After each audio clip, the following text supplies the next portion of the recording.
il est indispensable de rappeler que la production alimentaire doit rester la priorité et que le développement du photovoltaïque doit se faire au service de la production agricole.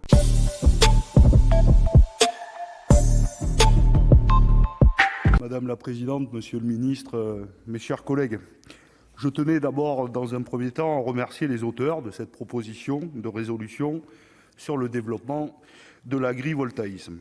En effet, ce sujet soulève de multiples questions dont nous avons eu l'occasion de débattre lors des derniers mois.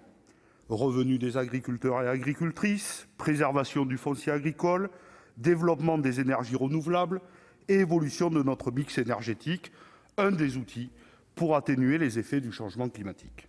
En ce sens, ce sujet n'est pas anodin car il soulève à son tour de nombreuses interrogations liées à la question de la multifonctionnalité de l'agriculture et de la vocation des agriculteurs et agricultrices à fournir à la société des biens autres qu'alimentaires. En effet, agriculture et énergie sont fortement liées. D'une part, l'agriculture est un des secteurs clés dans la transition énergétique et climatique. Si elle est fortement émettrice de gaz à effet de serre, environ 20% de la production d'énergie renouvelable française est aujourd'hui issue du secteur agricole. En ce sens, l'énergie en agriculture ne peut plus être considérée comme un enjeu secondaire. D'autre part, les agriculteurs sont les premiers touchés par le changement climatique, la perte de biodiversité et l'appauvrissement des sols. Je le redis ici, dans l'agrivoltaïsme, ce qui est essentiel, c'est l'agriculture et non la production d'énergie, qui doit dépendre, selon nous, vous le savez, d'un grand service public national. Néanmoins, comme la petite hydroélectricité que nous avons débattue avec notre collègue Daniel Gremillet, elle peut, si elle est maîtrisée, avoir quelques vertus. L'agrivoltaïsme peut être un outil agricole dont le but premier est de protéger les cultures, par exemple des températures extérieures les plus fraîches ou les plus hautes, de la grêle ou encore permettre la réduction de la consommation d'eau. Toutefois, si le secteur agricole a toute sa place dans la production d'énergie, il n'en demeure pas moins qu'il faut veiller à ne pas engendrer des conflits d'usage de la terre et une concurrence entre production alimentaire et non alimentaire.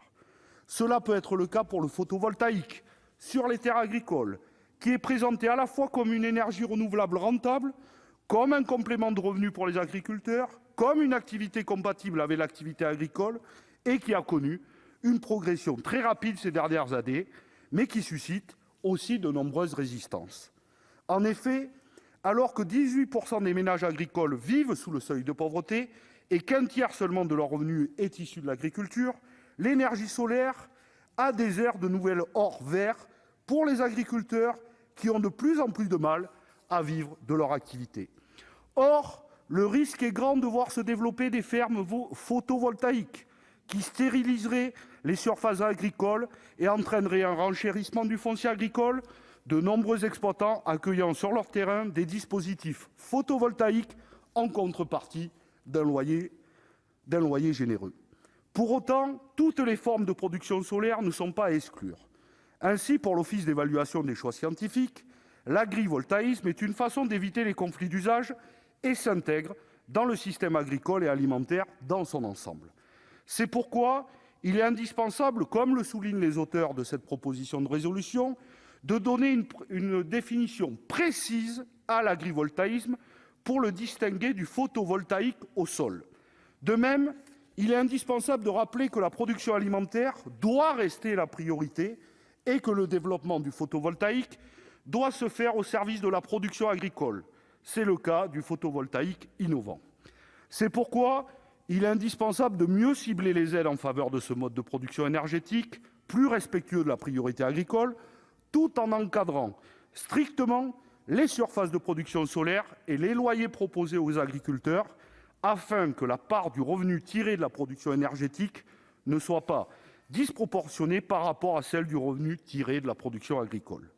La question du revenu paysan ne se résoudra pas par la multiplication des revenus complémentaires, voire de substitution, et vous le savez, monsieur le ministre, que c'est un débat qui continuera à nous animer.